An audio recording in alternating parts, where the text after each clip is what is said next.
Les États-Unis sont en train de nous donner une leçon incroyable. On observe le pays le plus puissant du monde, économiquement le plus puissant, qui est en train de défendre ses intérêts au centime près, au mépris de la coopération internationale. Cette déclaration, à la limite de guerre commerciale, que les États-Unis ont déclarée au monde entier, est une façon de nous réveiller. À la limite, nous devrions saluer le président Trump pour ce coup de fouet qu'il nous donne. J'ai envoyé la semaine, il y a quelques jours, au ministre des Finances, porter un message au président Tinubu pour la préparation de ce sommet.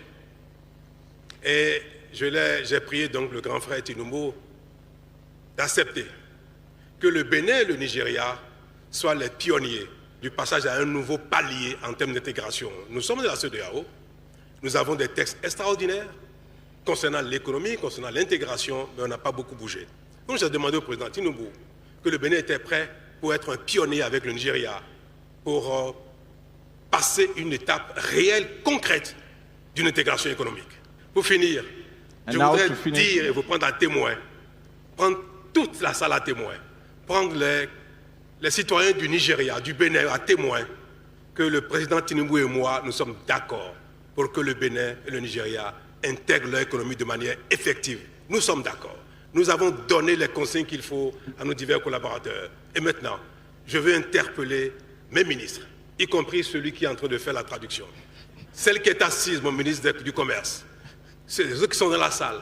J'interpelle les ministres du président Tinubu qui sont derrière lui, la ministre du Commerce tout à l'heure qui est passée, pour que notre volonté, notre instruction d'aller plus loin dans notre intégration soit une réalité et c'est désormais de leur responsabilité. Président Tinubu, il faudrait que vous et moi, que le Bénin et le Nigeria, qui sont deux pays siamois, du sud au nord, nous sommes exactement les mêmes. À tout point de vue, je voudrais que nous soyons les pionniers de cette nouvelle dynamique. Dieu bénisse l'Afrique de l'Ouest. Merci. L'Afrique a les mêmes idéaux que le reste du monde.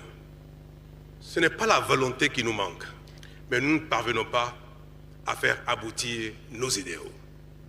Et notre échec principal, et qui est la cause de notre sous-développement, c'est bien notre incapacité à mettre en œuvre notre idéal.